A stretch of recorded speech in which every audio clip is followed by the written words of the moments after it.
welcome to Season Liberally. My name is Cecil, and today we are going to be trying a little experimentation. I want to try to do some of these videos on occasion where I've never made something before, but I think it may work, and so that's what we're going to be doing today. We're going to try to make a meatless carbonara. A carbonara, if you were to have it in Italy, would normally have Parmesan cheese, egg, and then bacon, but the bacon would be called guanciale. And guanciale is jowl bacon. It doesn't come from the belly of the pig like we eat here in the States. Instead, it comes from the jaw of the pig.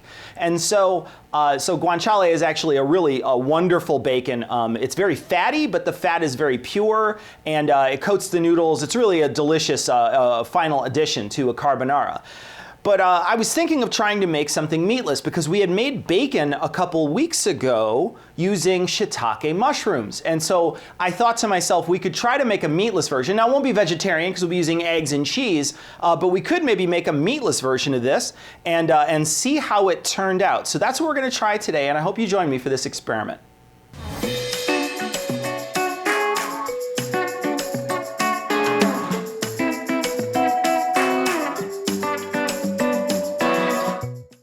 So now, whenever you're making something with very few ingredients, you want to make sure that you use very high quality ingredients, because the ingredients that you're using are going to be the main event in the final recipe. So if you were making carbonara, you would want to use high quality guanciale or high quality bacon. You would want to use high quality eggs and high quality cheese. And that's what we're going to do today. Is we're gonna when we make this meatless carbonara, we're going to actually use some very high quality ingredients. I'm going to use high quality butter, I'm going to use high quality cheese, and I'm going to use high quality eggs. Now, eggs, they can be sometimes, when you buy them at the store, especially if you buy cheap eggs, they can smell fishy or they can have very little taste. They can be really pale. You sometimes can get a really good egg or a bad egg, and so you want to make sure you buy high quality eggs for this particular dish. I got eggs today that were very high quality. In fact, they come with a little newspaper. A little tiny newspaper that's super adorable, and they tell you the bird of the month. The bird of the month here is Vivian, if you were interested. So I got pasture-raised eggs, and so you might want to get nice high-quality eggs as well. I'm going to be using Parmigiano Reggiano for this, which is supposed to be the best Parmesan in the world. You can use Pecorino or Romano if you want. But we're going to get started on this right away so we can try to make this and try to experiment with this brand new recipe.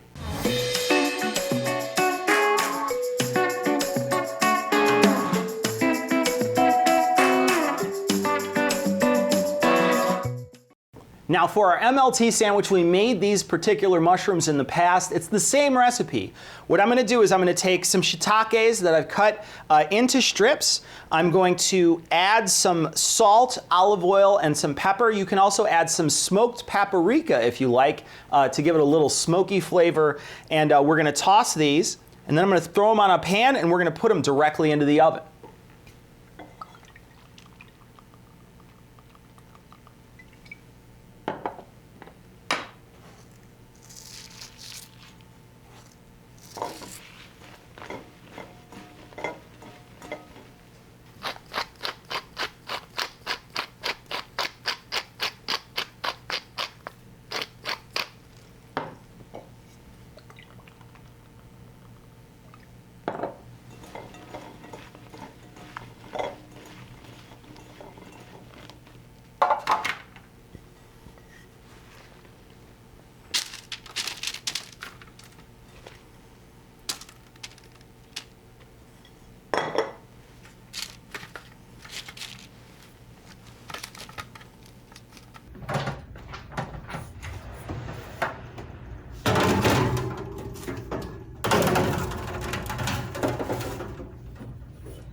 So if we're going to make carbonara normally, we would, like I said earlier, use guanciale, which is the jaw of the pig, and that has a beautiful fat in it.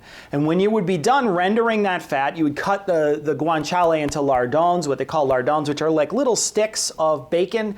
You would fry those very slowly to render as much fat as possible and get them nice and crisp and brown, and then that fat would be in the bottom of the pan. Well, we don't have that option when we cook with these mushrooms, because the mushrooms, they get very dry and sort of leathery and brittle, like bacon, but they don't have a lot of oil that comes with them. So we have to recreate that, what that guanciale would normally recreate. And so what we're going to try to do is, instead of using an oil, which I certainly could use, say, an olive oil, that would be perfectly fine, but I'm thinking I'm going to try to go with some richness here. So we already know that it's meatless. It's certainly not vegetarian because we're using dairy. So I'm going to add a little more dairy to the show here, and I'm going to actually brown a little butter. Now, brown butter with pasta is absolutely wonderful. Brown butter, you cook brown butter with pumpkin pasta, with sage. That's a very popular dish. So I think pasta and brown butter will go very well together. And I think the brown butter is actually going to bring out the richness and the sort of savoriness, the umami flavor that shiitake is going to bring to this dish. So that's what we're going to do right now. I've browned butter in the past, but I'm going to show you again how to do it. You're going to want to get a pan. You don't want to get it nice and hot. You want to add your butter to a cold pan. I'm using about 4 tablespoons of butter. That's actually how much fat would be in the guanciale. 3 to 4 tablespoons worth of fat would be in the guanciale if you were making carbonara. So instead, I'm going to use 4 tablespoons of butter. And I'm going to bring the pan up to a slow heat. The butter's going to foam for a while, and once that happens, the butter's actually going to start to settle down, and then those brown bits will start to turn brown, and that's what we want. We want nice browned bits of milk solids inside our butter, and that is actually going to be a wonderful, very nutty, rich flavor that's going to add a wonderful layer to this pasta.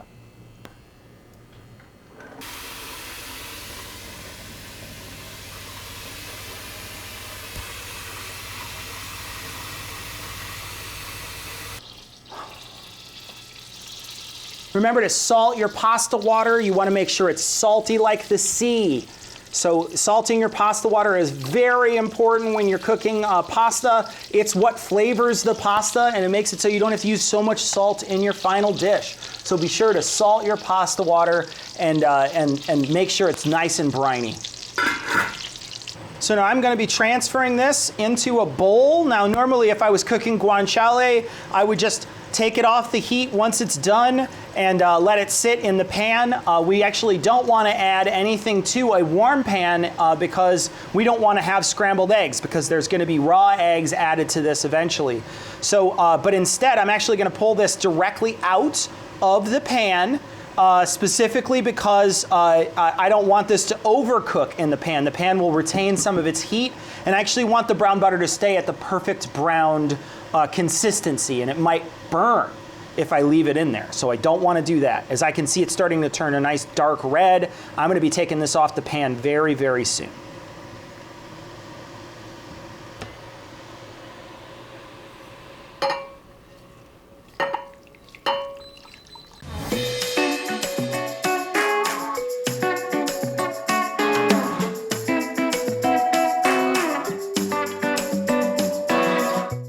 So now, if we're cooking a guanciale, we would, like I said, have a pan with the guanciale and that beautiful fat that has rendered off the guanciale. Well, we don't have that. What we do is have our fat in the form of brown butter here.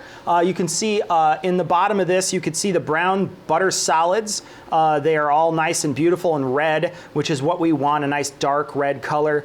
So that's what we want. You can actually smell it. If this was smell-o-vision, you would love it. It's got this beautiful, beautiful, rich smell to it. But we would normally let that sit while our pasta cooks. It would sit on the stove. So what I'm going to do is I'm actually going to take these mushrooms that have come out of the oven. They're a little tough. They're a little crunchy. And they're also a little big. You normally wouldn't have a big piece of guanciale, something this large. So I'm actually going to cut them a little into smaller pieces, and I'm going to add them to the fat, because that's what the guanciale would be doing too. The guanciale isn't super crisp at the end. The guanciale is sort of marinating in its own fat for a long time. So that's what we're going to do with these. We're going to put these back into some fat.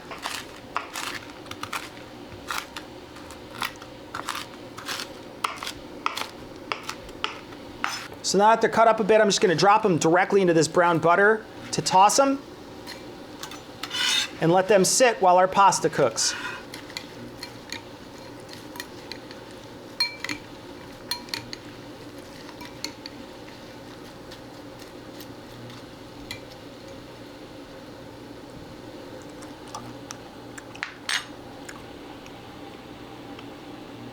I dare say that is easily as good as bacon.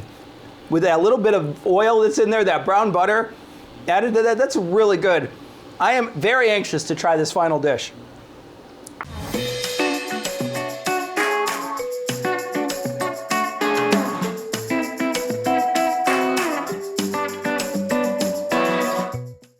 So we're gonna add our pasta now, and one thing we have to remember is normally if we were cooking pasta, especially if we're gonna cook it in a sauce and finish it in another pan, we would normally not cook the pasta until it's done. We would cook it until it's almost done. And then we would sometimes add a little pasta water and the pasta to another pan and toss it to coat it in the sauce or whatever we're cooking it in, and finish it in that other pan. Well, in this case, we're not doing that because this is not gonna continue cooking. It's going to stop cooking as soon as we take it out of the pan, so we want to make sure that it is 100% done by the time we pull it out. Another thing too that we have to pay attention to is that when we cook our eggs are actually going to be cooking inside the cooked pasta. So this is another reason why you should get high quality eggs, because you'll be cooking them probably a little less than you would normally cook a regular egg. You would probably normally bring in a regular egg up to at least a custard sort of consistency, and these will have a little less than that. So we're going to be cooking the eggs with the residual heat from this pasta once it's finished. So this dish is going to call for 2 eggs and 1 egg yolk.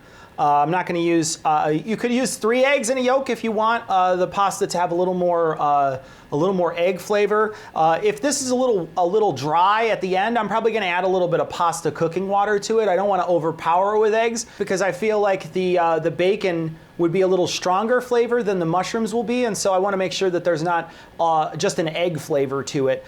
So what you do is you whisk your eggs. So I'm going to crack 2 eggs directly in to this large bowl.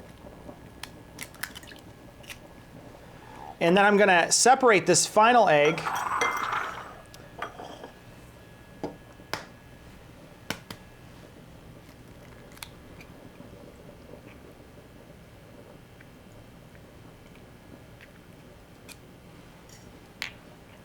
I'm going to add that directly to the bowl. So as I said, it's 2 eggs, 1 egg yolk. We're going to whisk this. Now this doesn't have to be frothy. You just want to get this nice and mixed. Make sure that there's no strands of anything inside. No strands of white. You want it to be homogeneous, or as homogeneous as you can make it. But you don't need to make it, like I say, frothy. That's not necessary.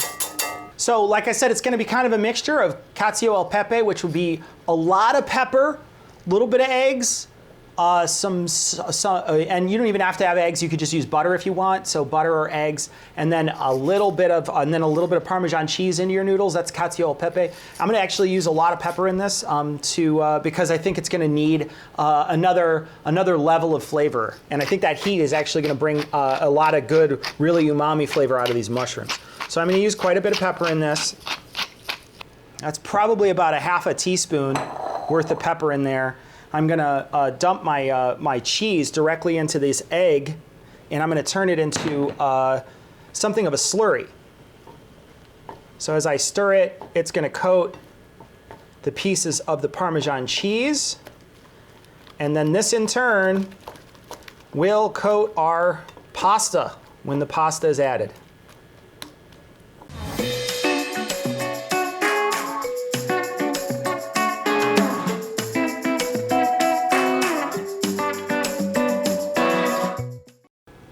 All right, we're going to test our pasta here, see how it's doing.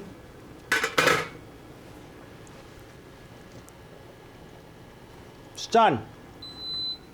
So what we're going to do is we're going to add this directly into our bowl with our eggs and cheese.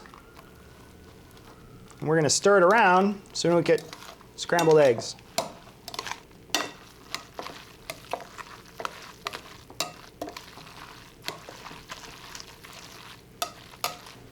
So let's stir this up, see what it turns into. As I stir it, I can see that it is a little dry. I want to make sure it's a little more wet than this. Just a touch though, so I'm going to add a couple of teaspoons of pasta water to it.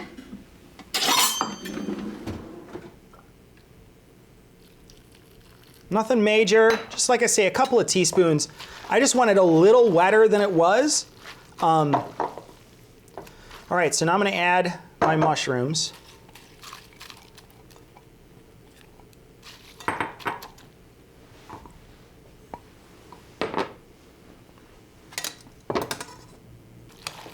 Oh, the smell is so good. It smells so good.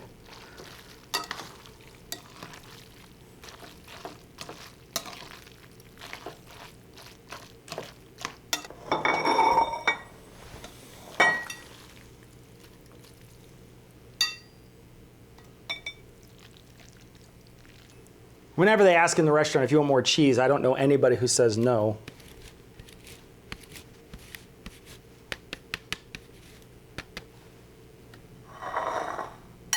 All right, moment of truth, here we go.